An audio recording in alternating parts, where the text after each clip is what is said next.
하겠습니다. 선한 울타리, 제국을 구하다라는 주제인데요. 신약에 나타난 선한 울타리, 당연히 구약에는 이스라엘로 보았고요. 신약에는 교회입니다.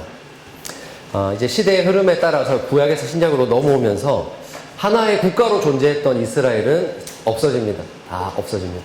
그런데 무엇이 생겼느냐? 제국 곳곳으로 흩어진 곳에 교회들이 생깁니다.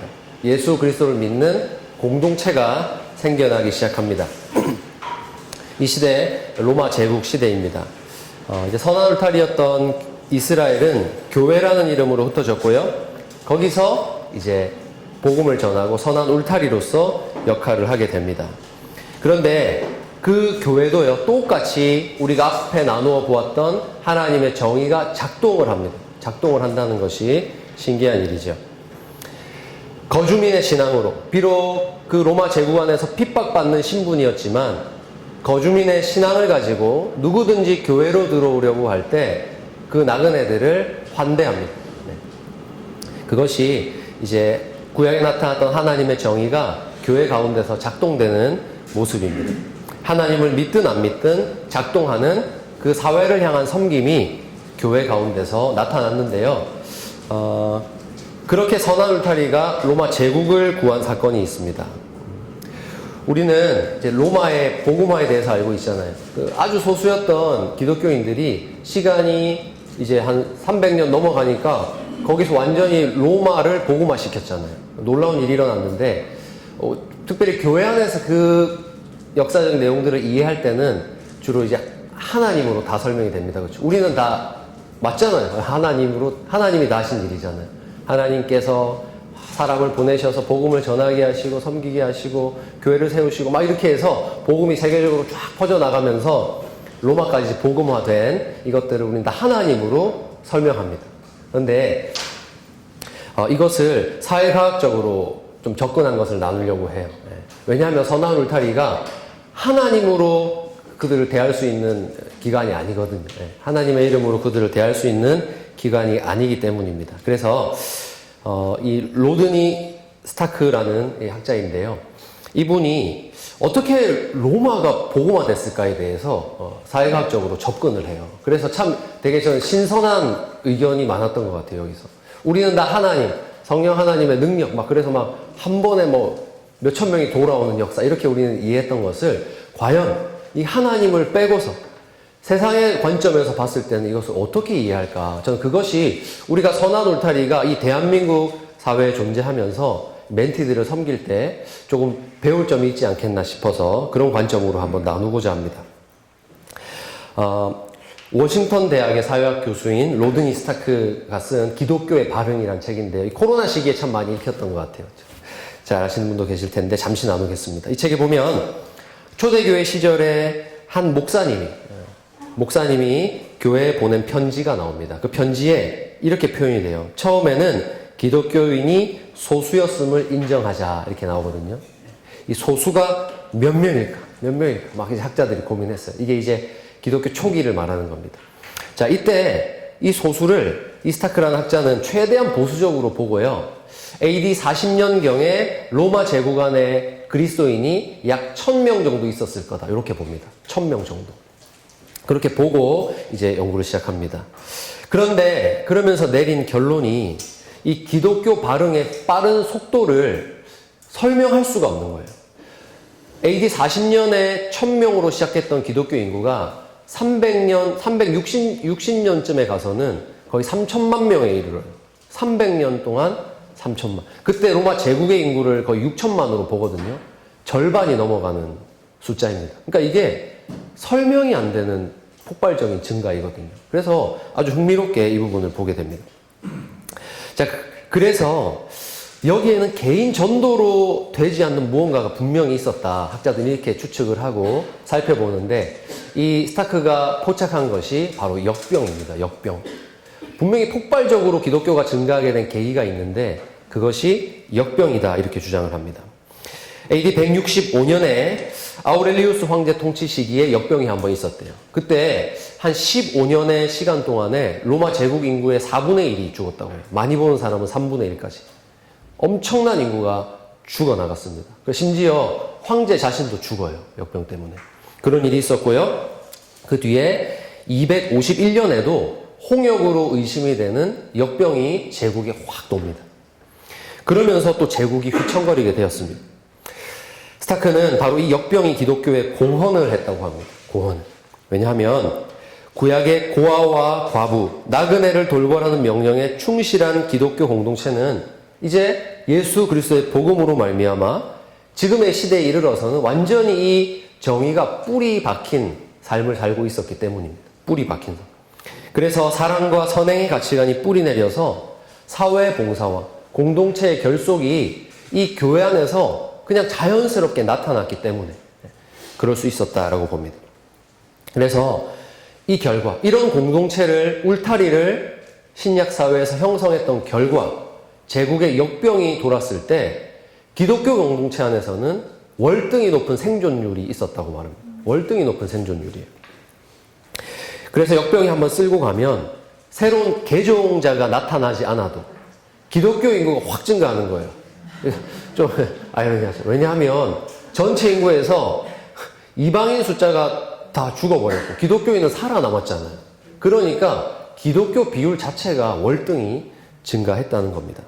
그러니까 이것을 지켜본 나그네 입장, 같이 살아남았던 나그네 입장에서 볼 때 이건 완전히 기적으로 다가왔었겠죠.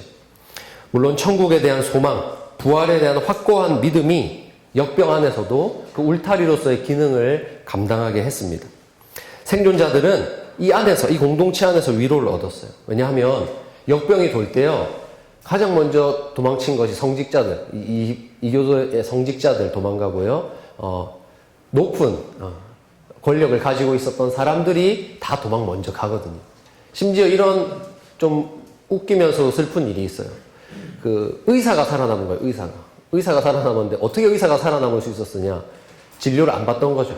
의사가 먼저 역병이 도니까 도망을 간 거예요. 그래서 어떻게 의사는 살아남을 수 있었을까? 그 의사가 역병에 대해서 진술한 내용이 너무 허술한 거예요. 그러니까 직접 제대로 살펴보지 않은 것이죠. 그래서 그 정도로 도망을 쳤답니다. 역병이 돌았을 때. 그렇기 때문에 이 그리스도인들로부터 섬김을 받고 살아남은 자들에게는 굉장히 선한 울타리가 특별하게 보였을 것 같아요. 알렉산드리아의 감독이었던 디오니시우스의 서신이라는 것이 있습니다. 디오니시우스라는 지금의 목사님이 서신을 썼는데요. 거기 보면 이렇게 적혀 있어요. 한번 읽어보겠습니다. 시작. 그들은 위험을 무릅쓰고 아픈 자를 도맡아 그리스도 안에서 모든 필요를 공급하고 섬겼습니다. 그리고 병자들과 함께 평안과 기쁨 속에 생을 마감했습니다.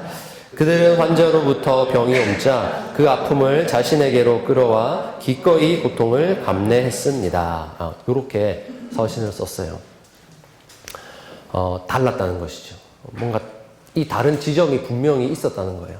참 안타깝게도 이 시대에 하나님께서 출애굽 시기에 유월절을 통해서 그 죽음의 천사가 이스라엘 집 사람들은 다 넘어가도록 했다면 참 또 좋았겠지만 그렇지 않았거든요.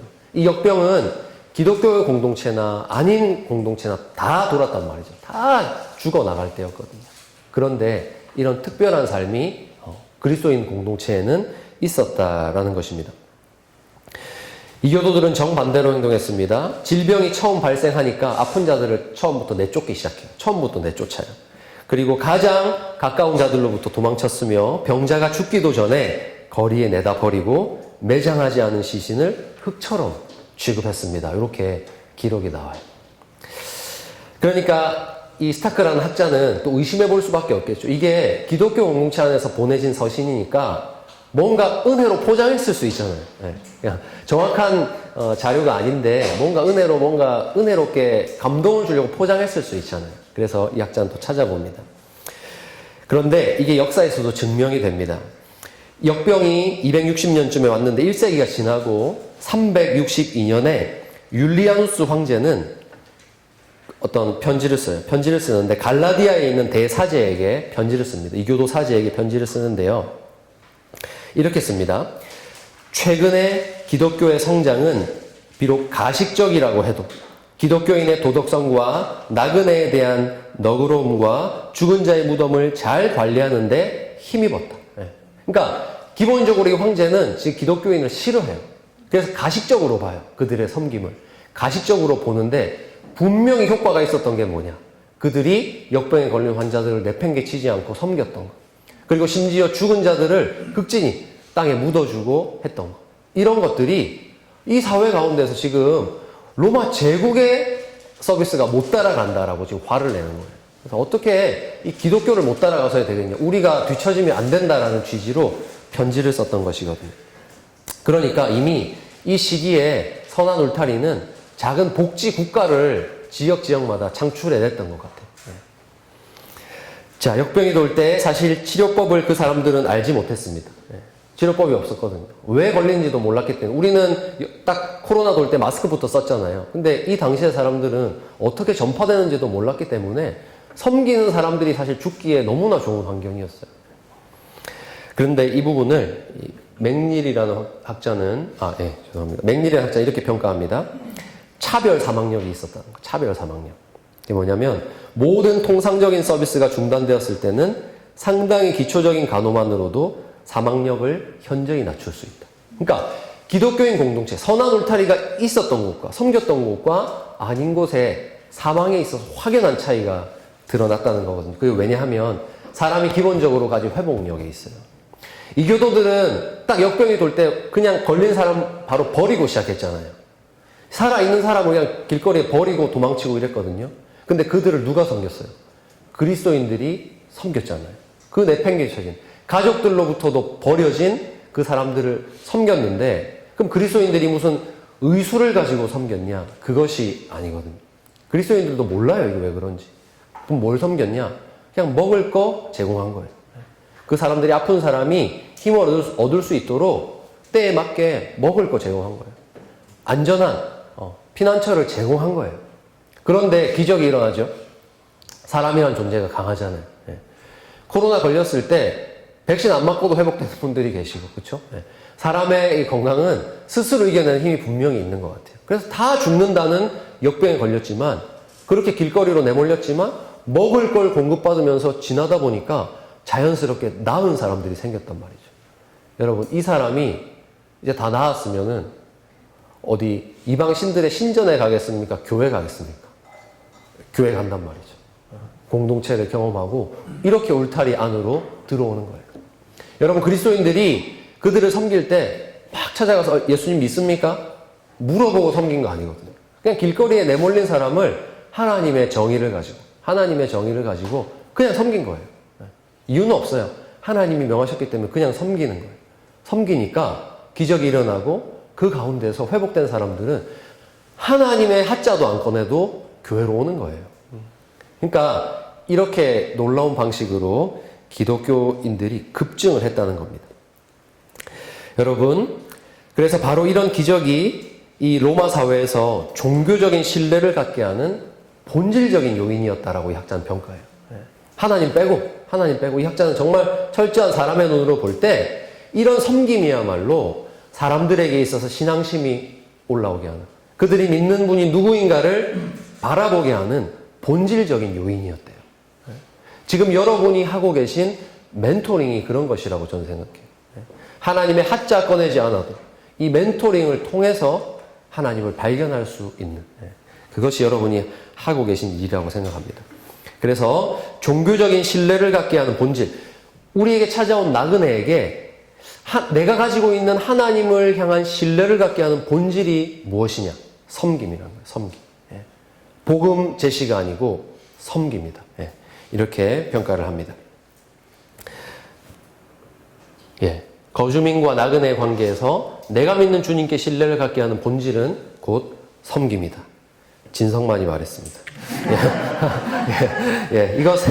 이것은 여러분, 복음을 믿어야 도와주는 섬김이 아니죠. 복음을 믿어야 도와주는 섬김이 아닙니다. 그냥 그가 내 곁에 있는 나그네이기 때문에, 내 곁에 있는 나그네, 공동체로부터 버려진 오갈 데 없는 나그네였기 때문에 섬긴 것이죠. 그리스도인들. 그렇게 하나님의 정의가 작동해서 내 이웃을 내 몸과 같이 사랑하라 하신 천국의 정의가 그 길거리로 내몰린 환자들에게 적용되었기 때문에, 하나님의 정의가 그 사랑의 섬김으로 실현되었기 때문에 나타난 결과입니다. 이것은 놀라운 겁니다. 가족에게마저 버려져서 공동체가 없었던 자들에게 공동체가 생겨나는 일이었기 때문이에요. 든든한, 피를 나누지 않았지만 주님의 이름으로 목숨을 걸고 나를 섬겨주는 공동체, 무엇입니까? 비빌 언덕이 생겨나는 기적입니다. 위기였던 역병의 여파는 그들에게 애착 관계를 형성합니다. 목숨 걸고 나에게 먹을 거 전해주러 오는 사람이라면 여러분 천사처럼 보이지 않을까요? 너무너무 사랑스럽지 않겠습니까? 진짜. 그런 나를 버리지 않고 나에게 목숨 걸고 다가와서 나를 섬겨준 사람이라면 거기서 말하지 않아도 애착 관계가 형성이 되는 것이에요. 이 사람이 주일마다, 일요일마다 가는 데가 어딜까? 궁금하지 않겠어요, 여러분? 이 사람이 뭔가를 믿고 살아가는 것 같은데, 누굴 믿는 걸까? 궁금하지 않겠습니까? 애착 관계에서 모든 것이 시작될 수 있습니다. 그래서 생존자는 기독교인에 대한 애착 관계의 증가로 개종할 확률이 크게 증가할 것이다. 이 학자는 분석했어요. 그러니까 이 기독교인의 증가를 이렇게 분석을 하는 거예요. 이 애착 관계 때문에. 목숨 걸고 나 살려준 사람인데 나 안 믿어줘도 교회 가자면 가는 거예요. 이런 일들이 일어났다는 것이죠. 그러니 신약의 선한 울타리는 이교도들에게도 이 울타리를 제공했던 것이죠. 나그네에게 조건 없는 환대를 구약에서처럼 동일하게 제공했습니다. 그러니 이 환대로 말미암아 소속감을 심어준 거예요. 소속감. 여러분 나그네가 공동체 안으로 들어올 때요. 환대하는 것. 그를 따뜻하게 맞이하는 것은요. 소속감을 주는 거예요. 나그네에게 없는 게 있잖아요. 소속감이거든요. 소속감. 난 이 세상 어디에도 속하지 않은 존재야. 그런데 피를 나누지 않았지만 비빌 언덕이 생기는 이 소속감. 이것을 우리 선한 울타리가 제공하는 것입니다. 살아남은 자들은 그렇게 끈끈한 인적 네트워킹을 형성하게 되었고요. 사회적 안정감을 제공받아요. 이제는 가족이 나를 버렸지만 내 진짜 가족 같은 공동체가 있다. 나 비빌 언덕이 있다. 이렇게 살아가게 되는 것입니다. 그러니 이 스타크는 기독교의 성장이 단순히 종교적인 교리가 아니라 실질적인 사회적 이점으로부터 시작되었다고 봐요. 사회적인 이점. 이렇게 표현할 수 있겠습니다. 그러니까 우리 입장에서는 섬김이라고 말하지만 나그네 입장에서는 이 공동체에 들어올 때 뭐가 중요하냐? 사회적인 이점이 중요한 거예요. 그냥 그걸 보고 그게 필요해서 오는 거예요. 그러면 우리는 복음이 나가기 전에 그걸 먼저 충실하게 제공을 해야 된다는 것입니다. 그것을 제공하는 가운데 하나님의 정의가 실현됩니다. 하나님의 정의가. 그것이 복음 전도라고 저는 믿어요. 그래서 이 그리스도인의 희생으로 만들어진 조건 없는 사회적인 이점. 그러니까 나그네 입장에서 볼 때는 사회적 이점으로 표현합니다. 사회적 이점이 있었다는 거예요. 그러니 우리 선한 울타리도 그런 사회적인 이점을 얼마나 많이 제공해 주고 계세요. 그런데 이걸 제공하는데 교회 한 번은 안 오니 서운한 마음. 이것이 전달되어서는 안 돼요. 이게 전달되면 안 돼요. 그러니까 이건 그냥 주는 거예요. 그냥 하나님께서 주라 하시니까 우리는 주는 것입니다. 이것은 그 당시에 정말 사회적인 혁신이었어요. 이런 공동체가 없거든요. 이런 공동체가. 복음 자체가 아닌 복음이 변화시킨 한 사람의 섬김이 그 주변에 있는 사람의 생존율을 높였고 기독교 공동체의 규모와 영향력을 확대한 것입니다. 그러니 그의 분석에 따르면 로마의 복음화는 신학적인 설득으로 이루어진 게 아니에요. 복음 전하는 사람이 복음을 잘 전해서 막 복음을 듣고 로마인들이 막 1000명, 2000명 회심한 결과가 아니었다는 것이에요.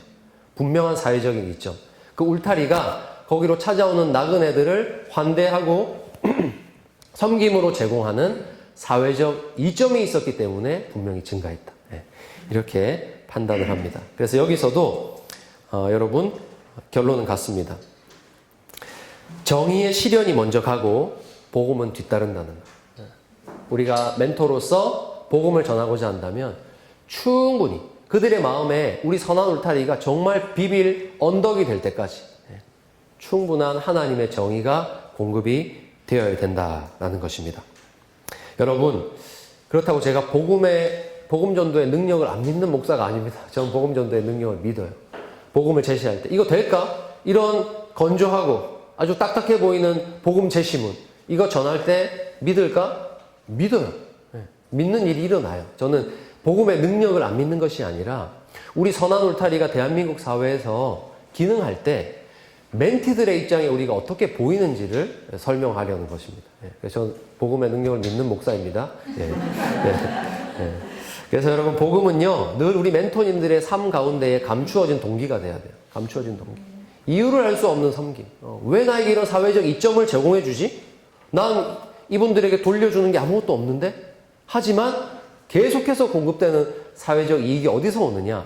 여러분 속에 감추어진 복음에서 그것이 계속 나온다는 것입니다. 그렇다면 우리 마태복음 25장 35절에서 40절에 근거한 우리 멘토와 멘티의 정체성에 대해서 계속 살펴보겠습니다. 예수님께서 말씀하셨습니다. 주께서 다시 오실 때 자기 백성과 아닌 자들을 가르시겠다. 다 가르시겠다. 양과 염소로 딱 나누시겠다고 말씀을 하세요. 양들은 우측에, 염소들은 왼측, 좌측에 딱 나누어 놓고요. 구원받는 사람들은 양들이에요, 양들. 나는 내 백성 확실하게 가려낼 거야. 주님이 엄중하게 말씀하셨습니다. 그때 이 구원받는 백성들이 서는 자리에 누가 있어야 되겠습니까? 선한 울타리가 있는 것이죠. 울타리. 이 땅 가운데서 이 울타리로 살았던 자들, 하나님의 정의를 실현했던 자들이 여기에 설 것이다라는 말씀이에요. 이 말씀이. 우리가 섬겨야 될 주님이 바로 멘티의 모습으로 찾아오시기 때문이에요. 이 말씀 길지만 우리 한번 읽어보겠습니다.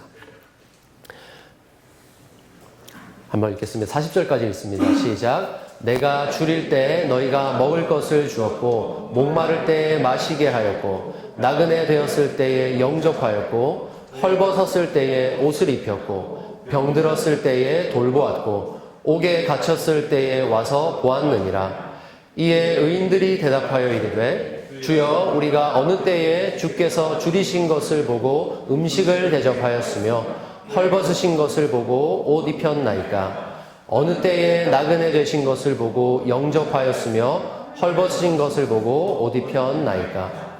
어느 때에 병드신 것이나 옥에 갇히신 것을 보고 가서 배웠나이까 하리니 임금이 대답하여 이르시되 내가 진실로 너희에게 이르노니 너희가 여기 내 형제 중에 지극히 작은 자 하나에게 한 것이 곧 내게 한 것이니라 하시고 아멘. 우리에게 멘티로 찾아오신 예수님에 대한 본문입니다. 여기서 말하는 지극히 작은 자, 이것은 거의 중요성이 없는 사람을 말합니다. 거의 중요성이 없다. 이 사람이 이 사회에 어떤 공헌을 할까 기대할 수 없는 사람. 내가 이 사람에게 무언가 호의를 베풀고 사회적 이점을 제공했을 때 나중에 나에게 돌려줄 수 있을까? 라는 기대를 전혀 할 수 없는 사람. 그렇기 때문에 이 사회를 세워나가려는 사람들에게 있어서 배제되고 마는 그런 존재. 사회에서 중요성이 거의 없는 사람을 지극히 작은 자라고 합니다. 근데 우리 주님이 어떻게 찾아오신대요? 바로 이런 자의 모습으로 우리에게 찾아오신다고 합니다. 그러니 울타리는요, 우리가 주님을 만났다는 걸 몰라요. 자기들도 의아해 하잖아요. 주님이 의인들을 부르셔서 구원하시겠다, 왕국으로 데려가시겠다 하니까 의인들이 깜짝 놀라서 말해요. 주님, 제가 언제 주님에게 그런 일을 했습니까? 그런데 주님 말씀하시죠.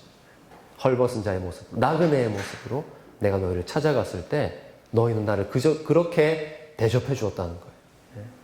여러분, 우리가 멘티를 만나는 것은요, 주님을 뵙는 일입니다. 주님을 뵙는 일. 네. 내가 무언가 우월한 존재로서 인생의 경험이 풍부한 사람으로서 뭔가 그들의 삶을 가르쳐주고 그들의 삶을 성공으로 이끌어 줄 수 있는 관계가 아닌 거예요. 주님을 뵙는 거예요. 정말로 오늘 나에게 찾아오시는 주님을 뵙는다는 것. 이것이 우리 멘토님들의 사역이라고 믿어요. 그러니 신약의 관점에서 멘티는 어떤 존재인가? 우리에게 찾아오시는 주님입니다. 그런 면에서 공동체를 깨트리는 것이 있어요. 이 주님 찾아오신 일들이 지금도 일어나게 되는데요. 이 선한 울타리라는 공동체를 깨트리는 폭탄이 우리 안에 존재할 수 있습니다. 우리는 주의해야 되는데요. 여러분, 너무너무 놀라운 하나님의 은혜로 멘토와 멘티의 관계가 맺어진 공동체가 우리 선한 울타리잖아요. 그런데 그렇기 때문에 우리가 말 한마디, 행동 하나에도 정말 조심스러워하면서 그분들을 대하잖아요. 대하는데 이때 가장 위험한 것이 사실 우리 안에 있어요. 우리 안에. 그게 뭘까요? 가장 위험한 거. 멘티를 향해서 우리가 가진 어떤 마음인데요. 가장 위험한 게 뭘까요? 이 마음을 품고 있으면 위험한 거예요. 우린 폭탄을 안고 있는 거예요. 네? 동정심. 그것도 맞을 수 있겠어요. 근데 제가 생각한 답은 뭐냐면 기대예요, 기대. 네. 기대는 공동체를 깨트리는 폭탄이 될지도 몰라요. 여러분 어떠십니까? 멘티를 향한 기대를 혹시 갖고 계세요? 이 멘티가 우리 선한 울타리를 통해서 막 삶이 세워지고 가정을 이루고 나중에 무엇보다 우리가 간절히 바라는 게 뭐예요? 이 멘티가 예수님을 만난 거예요. 그래서 교회 가서 손들고 찬양하고 자녀들에게 샘물 플래싱을 해주고 그런 거 어때요? 우리 그림을 그리고 계시죠? 그런데 그것이 공동체를 깨트릴 수 있다는 것을 우리는 기억을 해야 됩니다. 우리는 복음 전하고 싶어서 지금 여기 모였잖아요. 어떻게 하면 복음 전할까 모였는데 참 제가 이거 할까 말까 고민 많이 했는데 필요한 말씀 같아요. 여러분, 우리는 복음을 통해서 그들의 삶이 뭔가 놀랍게 변화되어서 예수님을 섬기는 그 모습, 그 기대 때문에 이 관계를 무너뜨릴 수 있다는 것을 기억해야 됩니다. 여러분, 본회퍼 목사님이 2년 동안 공동생활을 하시면서 쓰신 책이 있어요. 신도의 공동생활이라는 책인데요. 거기서 이렇게 말씀을 하셨어요. 제가 지금 자꾸 이 슬라이드가 하나씩 늦습니다. 죄송합니다. 이게 있어요. 우리 한번 읽어보겠습니다. 시작. 그리스도인의 사귐이 송두리째 깨어져 나가는 까닭은 그것이 무엇인가 바라는 생각에서 솟아났기 때문입니다. 처음으로 그리스도인의 공동생활에 뛰어든 진실한 그리스도인은 흔히 그리스도인의 공동생활이 어떠해야 하는가에 대해서 아주 뚜렷한 생각을 가지고 들어와서는 그것을 실현하려고 노력합니다. 여러분, 특별히 처음 멘토가 되시는 분들이 조심하셔야 돼요. 뭔가 꿈을 가지고 돌아와서 나 이 멘토링을 통해서 멘티는 이런 사람이 될 거야 라는 기대. 진실한 그리스도인이 한 명이 회심하면서 공동체 안으로 들어올 때 이렇게 해서 공동체를 박살내는 경우가 많았다는 거예요. 이거 지금 교회 맞아요? 열심히 그 자리에 신앙생활하고 있는 공동체를 보면서 막 뜨끈뜨끈한 가슴을 가지고 와서 막 성경에서 처음 배우는 내용을 가지고 그냥 다 막 생생하게 그냥 칼날처럼 쪼개는 거죠, 공동체. 이거 맞습니까? 막 다 쪼개고 다니는 거죠. 그러니까 그 공동생활 안에 서로 인내하고 기도하고 만들어져가는 그것을 잘 경험하지 못하고 그냥 말씀 그 자체를 가지고 칼처럼 휘두르는, 그래서 공동체를 깨트리는 것이 나쁜 생각에서 나온 게 아니에요. 무언가 솟아는 공동체를 향해서 바라고 기대하는 것에서 나왔다는 것이 매우 중요합니다. 여러분, 멘티가 잘못되기를 바라는 분 아무도 없으시죠? 다 잘되기만을 바라시잖아요. 근데 그 생각이 공동체를 깨트릴 수 있는 것입니다. 우리는 멘티가 너무너무 소중하기 때문에 멘티도 내가 만난 주님을 만나서 정말로 인생에 아버지가 있다는 것, 그들의 삶이 버려지지 않았다는 것 깨닫고 삶이 든든한 토대 위에서 세워지면 좋겠는데 그 기대, 그 주님을 좀 알면 좋겠다라는 기대 때문에 그들과 나의 관계가 깨어질 수 있는 것이죠. 나의 멘티가 선한 울타리에 들어왔으니 마땅히 이러이러한 존재가 되겠지라는 기대를 여러분 내려놓으시길 바라요. 그 기대를 내려놓아야 진정한 하나님의 정의가 실현될 수 있어요. 진정한 하나님의 정의. 만약에 내려놓지 않으시면 여러분 멘토링 하시는 그 순간이 참으로 힘드실 수 있을 것 같아요. 왜 안 변하지? 나 멘토링 지금 1, 2년째가 아닌데 나 5년이 됐고 지금 우리 일기는 10년이 넘지 않았습니까? 그렇죠? 11년이란 그 세월 기도하고 기다리고 정말 변함없는 사랑으로 섬겼는데 왜 변화가 나타나지 않지? 어쩌면 기대가 그 멘티를 향한 계속해서 공급되어져야 할 사랑을 어쩌면 점점 줄어들게 할지도 모르는 것 같습니다.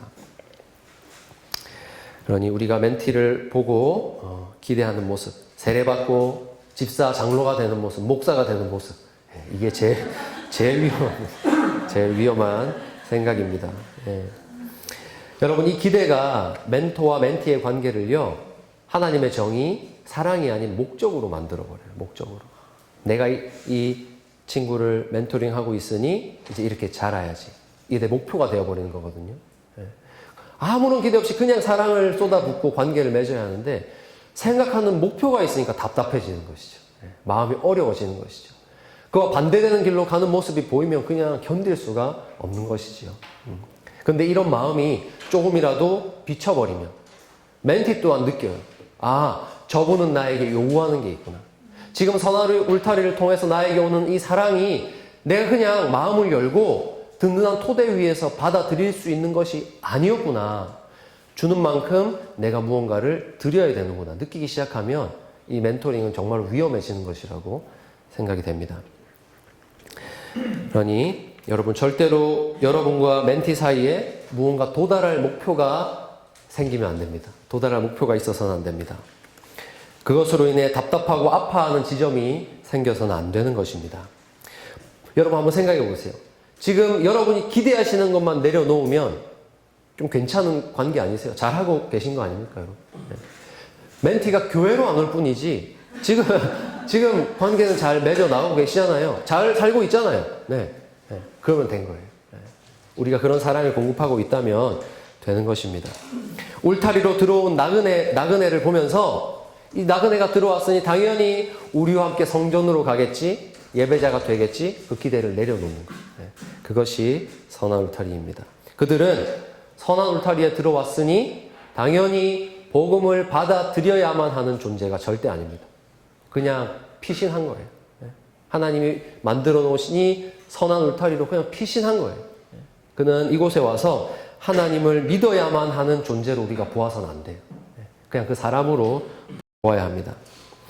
그러니 네가 이렇게 되면 좋겠다. 이 복음 한번 들어봐. 정말 좋지 않니? 네. 이것은 나그네를 목적으로 대하는, 나의 의도는 그것이 아니지만 나그네를 목적으로 대하는 위험한 시도가 될 수 있는 것입니다. 그러니 멘토 여러분, 멘티를 대하실 때 나는 너 자체가 나의 목적이야. 이걸 느낄 수 있도록 해주세요. 네. 구약의 이스라엘이 그러했고 신약의 교회 공동체가 그들을 찾아오는 나그네에게, 버려진 환자들에게 그러했듯이 너 자체가 나의 목적이야. 느낄 수 있도록, 마음으로 느낄 수 있도록. 이 든든한 마음의 토대가 그들의 마음 가운데 형성될 수 있도록 하는 것이 복음 제시보다 중요합니다. 예. 물론 사랑하기에 전하시려 하는 거 알고 있습니다. 예, 알고 있는데 여러분, 하나님께서 우리 선한 울타리에 원하시는 것은 복음 제시보다 전 이것이라고 믿어요. 그냥 그 사람 자체를 목적으로 대하는 것. 빵이 필요한 멘티에게는 빵을, 둥지와 같은 보살핌이 필요한 멘티에게는 그 보살핌을 제공하는 것. 그가 복음에 아무런 관심을 갖지 않아도 변함없이 그에게 필요한 것을 제공하는 것. 저는 이것이 우리 선한 울타리가 전하는 진정한 복음, 선한 울타리만이 전할 수 있는 복음이라고 저는 믿습니다. 그래서 여러분 저는 제안을 드립니다. 내가 경험한 선한 울타리를 여러분의 복음으로 전하시길 바라요.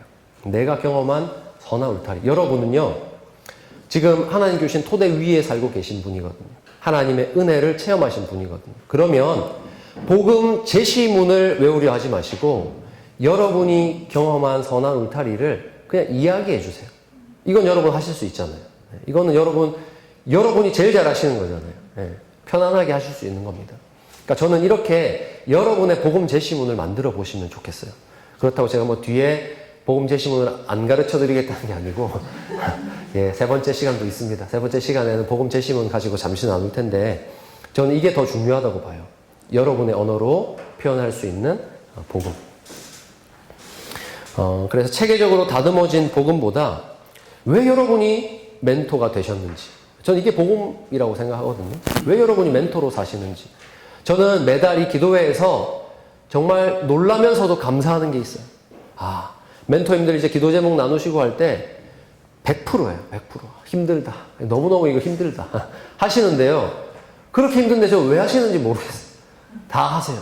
힘들지만 이건 내가 해야 될 일이야 하고 감당하세요. 기쁨이 없느냐? 아니요, 있어요. 기쁨이 있어요. 감당하신단 말이죠. 저는 그게 전해지면 좋겠어요. 매주 힘들다 느끼면서도 한 번 시작한 이 관계를 여러분이 왜 놓칠 수 없는지, 그것이 저는 복음이라고 생각합니다. 제가 어떤 권사님의 간증을 들은 것이 있어서 한번 소개하고 이 시간 마치도록 하겠습니다.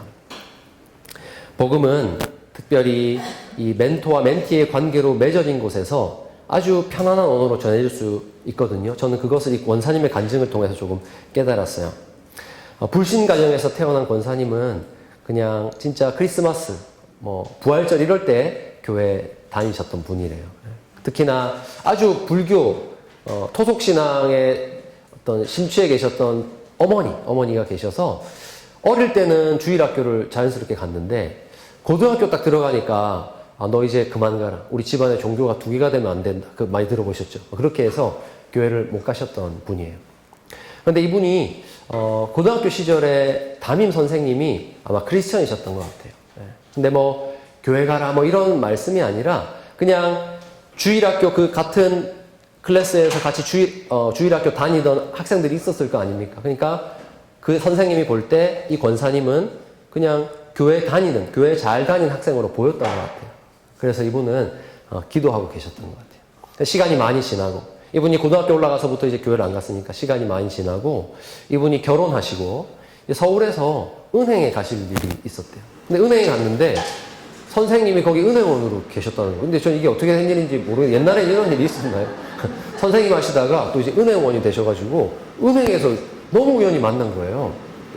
너무 반가워가지고 선생님이 점심하자고 해가지고 점심시간에 같이 점심을 먹게 되셨대요. 점심을 먹다가 선생님이 물어보셨대요. 그래, 누구야?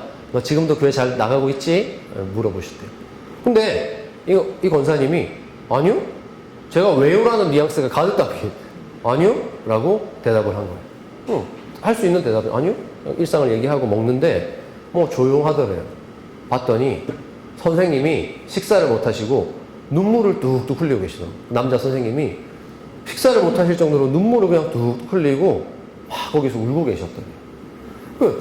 너무 이상해서 마음이 이상해서 선생님 왜 그러시냐 하니까 누구야 나는 네가 지금껏 교회를 잘 다니고 신앙생활 잘하고 있는 줄 알았다. 나는 너를 위해서 기도하고 있었다. 이렇게 말씀하신 거예요. 그날 돌아오는데 이 권사님의 마음이 이상하더래요. 이상하더래요. 그 선생님이 교회 다니라는 것도 아니고 그냥 너가 신앙생활 잘하고 있을 줄 알았는데 그게 아니구나 하면서 너무너무 마음이 아파서 우시는 모습을 보고 돌아오는데 권사님 마음이 이상하더래요. 그래서 당장 그 다음 주부터 교회를 나가신 게 지금 권사님이 되셔서 섬기고 계세요. 이런 일들이 얼마나 많겠어요. 그렇죠, 여러분? 얼마나 많겠어요. 복음 제시문이 나오지 않았어요. 아주 오랜 시간에 갭이 있었어요. 그런데도 한 영혼을 품고 기도하고 있었던 사람의 눈물, 그게 멘티를 교회로 보낸 거예요. 저는 이런 복음들이 여러분만이 할 수 있는 이 멘토링 과정 가운데서 형성되고 누구 다른 사람의 눈물이면 안 되죠. 그 멘티와 전혀 관계도 없는 저의 눈물이 어떻게 그를 돌아오게 하겠어요? 여러분의 눈물이겠죠. 여러분의 따뜻한 한마디겠죠. 무엇이 될지는 알 수 없어요. 여러분이 밤중에 걱정되어 보내는 문자 한 통에, 여러분이 급히 SOS 요청에 달려간 그 한 번의 만남이 그 멘티를 말하지 않아도 하나님 앞으로 인도할 수 있는 것입니다. 그 복음을, 그 삶으로 전하는 복음을 전할 수 있는 분은 저는 멘토님들밖에 없다고 생각해요. 저는 이것이 복음 제시문보다 훨씬 강력한 하나님의 정의를 앞세우고 그러면서 삶으로 복음을 전하는 멘토님들만이 하실 수 있는 복음 전도 방식이라고 믿습니다. 여러분, 그러므로 맺어진 관계 속에서 복음이 조건처럼 느껴지지 않도록 조심하시면서 이런 삶의 복음을 만들어 보시기를 바라요. 여러분의 간증문, 여러분의 이 복음 제시문을 만들어 보시기를 바랍니다. 이 조심스러운 관계, 멘토와 멘티의 관계에서는요, 100마디 말보다 그저 1년, 2년 시간이 쌓이며 그들의 마음속에 만들어진 언덕에서 나오는 한마디가 중요합니다. 한 번의 눈물, 이것이 가장 강력한 복음 제시문이라고 생각합니다. 여러분께서 그저 환영하고 사랑하시면 멘티는 느낍니다. 사람이잖아요. 어떻게 못 느끼겠어요? 정말 아무 대가 없는, 아무 바라는 거 없이 주어지는 이 사회적 이점, 섬김을 받으면요, 혹시 이러실지도 모르겠어요. 이걸 이렇게 받는데 이 정도의 성의도 안 보일까? 여러분, 그것까지도 내려놓아야 되는 것이겠죠. 멘티로 들어왔다면, 우리가 받았다면 그러해야 됩니다. 그래서 여러분이 자랑스럽게 말씀하실 수 있는 선한 울타리가 무엇인지 한번 생각해 보세요. 어쩌면 여러분을 교회로 다시 돌아오게 만들었던 여러분의 선한 울타리는 누구셨는가? 그런 이야기를 나누셔도 좋을 것 같아요. 정말 학창시절에 교회가 싫어서 떠났던, 모태신앙이지만 교회가 싫어서 떠났던 저를 돌아오게 했던 선한 울타리가 있거든요. 예. 그런 거 말하라고 하면 저는 그냥 바로 할 수 있어요. 너무 편안해. 예. 그런 것들을 여러분 만들어 보시기를 바랍니다. 복음의 복자, 예수님의 예자도 들어보지 않았지만 여러분을 이 공동체로 들어오도록 만들었던 그 삶의 복음, 그것이 여러분에게도 있기를 바랍니다. 멘티에게 바로 이 감정을 느끼게 하는 거. 아, 왜 내 마음이 이상하지? 저분의 눈물을 보는데 왜 내 마음이 이상하지? 저분의 저 한마디가, 늘 들어왔던 나누었던 한마디가 왜 오늘은 이렇게 내 가슴을 이상하게 만들지? 라는 지점을 만들어낼 수 있는 분은 우리 멘토님, 선한 울타리의 복음이라고 믿습니다. 그러므로 이제 결론입니다. 여러분 한번 읽어보겠습니다. 시작. 우리는 말할 기회가 아니라 섬길 기회를 얻었습니다. 네. 복음을 말할 기회를 얻은 것이 아니고요. 하나님이 여러분에게 멘티를 맡기신 건요, 섬길 기회입니다. 모든 기대를 내려놓고, 정말 내가 거저받은 하나님의 정의, 내가 거저받은 이 든든한 울타리를 그 자체로 전해주는 거예요. 이 섬김을 받으세요. 이 토대 위에 여러분의 삶을 세우세요. 라고 섬길 수 있는 기회를 우리가 받은 것입니다. 예. 그런 여러분, 이게 핵심이에요. 여러분의 복음 제시문을 만드시는 거예요. 예. 여러분의 삶이 담긴 복음 제시문을 만드실 때 저는 그것이 가장 강력한 전도라고 믿습니다. 네.